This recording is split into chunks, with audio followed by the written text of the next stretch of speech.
Alright, gonna be showing you how to do speed garage like Interplanetary, Criminal, YUQT, that style stuff that's getting really big now, 4 on the floor. You can get this full template at the top of the description on my website. Thanks for the support, everybody. I really don't make a whole lot off of YouTube, but if you enjoy these videos, make sure to grab this so I can keep going, keep bringing you guys new videos every single day. Thanks for the support. And to begin, we're at 145 BPM here. First thing we have is this kick. So it says tech house kick. What that really means is just like a very fat 909 kick. Usually that 909 style of kick is what you want for this style. I've got this up +1, so it's tuned with the bass line. You can hear.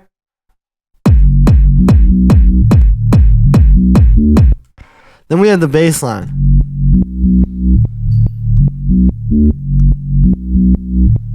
So this is a pretty common sort of UK bass type bass line, right? If you look at this musically, what we're doing here is we're going from, so if we're in the key of F sharp minor here, which we are, we're going root note, 4th, 6th, and then we just use this same voices to jump up there. It's really simple.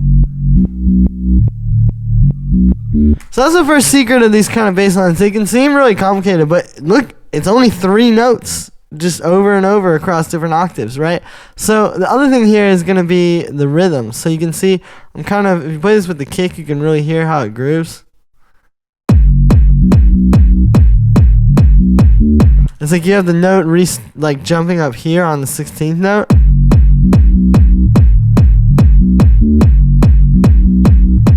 And it has a lot more swing, especially if you're going to do this like 4 on the floor. You need the bass line to do a lot of that groove. Now for the actual sound, it's made with operator. A lot of you guys have asked how to do these reverse basses. Well, the secret is using FM with a volume envelope on one of the oscillators. So what's happening here is you can see we just have 3 sine waves, right? They're at different octaves. Like I put the second one up an octave, and then I've also detuned it a little bit. And then to get the reverse, what you do is you have that, and then the reverse comes from this attack here. So if I turn this off,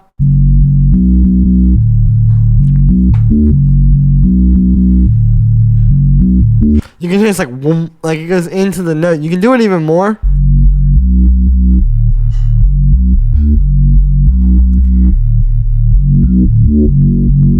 Right, and see then the more you turn up the level, the more of that you get. So yeah, operator is really, really good for this genre. Super overlooked too. Everybody wants to use Serum or FM8 or something, but really, operator can do all of these sounds. So basically, you create the reverse out of that. I've also got a little bit of FM from the stirred oscillator. Here's without it.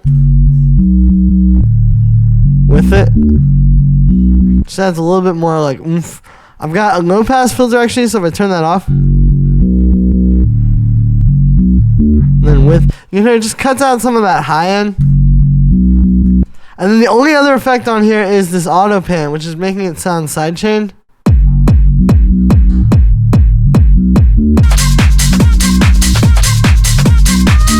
And that's it for the bass line. Then we have some percussion. I've got this loop.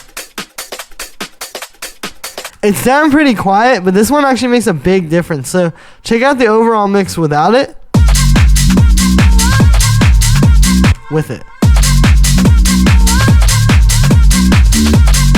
You can hear it just adds a lot of energy. All the energy is in the mid-range and highs. So this kind of thing can really help with that. Then we got this snare.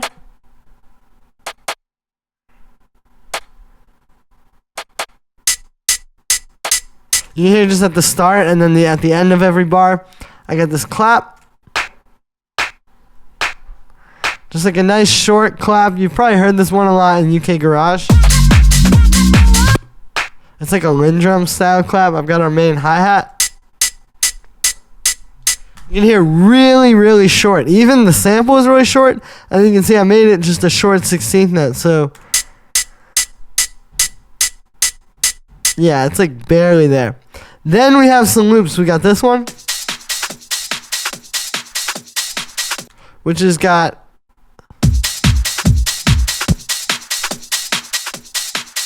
right, just a high pass and a little bit of a side chain on it. And then we have this one as well.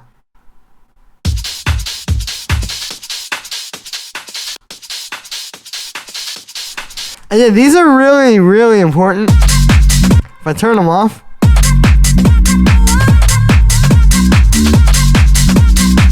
Like that classic speed garage sound really depends on having these kind of loops. And I think the way they were doing it back in the day was just sampling house tracks.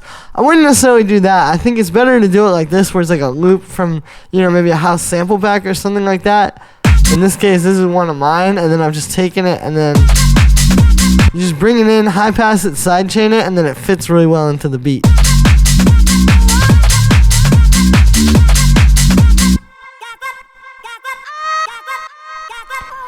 So now we've got our little vocal atmos. So it starts here with these two layers, which really are like two halves of one whole.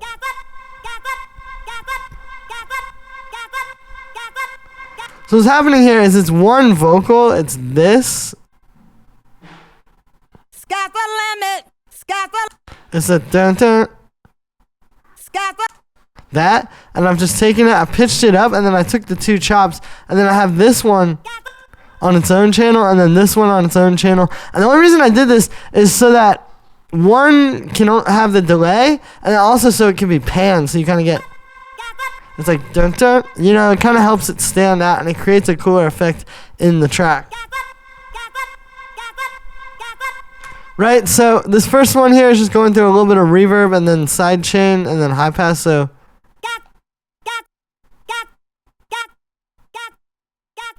you know, just kind of a little bit of life. And then this one is all the same, except it's got this delay.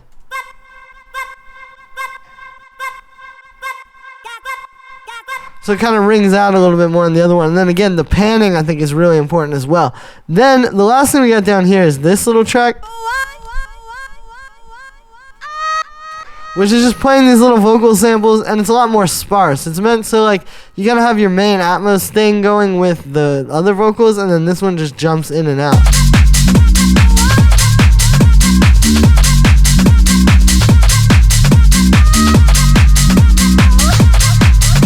Right, it kind of just gives you a little bit of punctuation.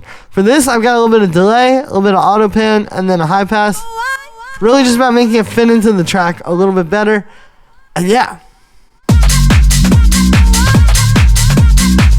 So that's gonna be it for this one, guys. I hope you enjoyed. As always, make sure to like this video as well as subscribe, and let me know what you think of this video in the comments. Definitely grab this template at the top of the description. It's a great way to take your tracks to the next level today and make the speed garage track of your dreams. Let me know if you want to see more garage in the comments as well. Thanks for the support, everybody, and I'll see you tomorrow with another one.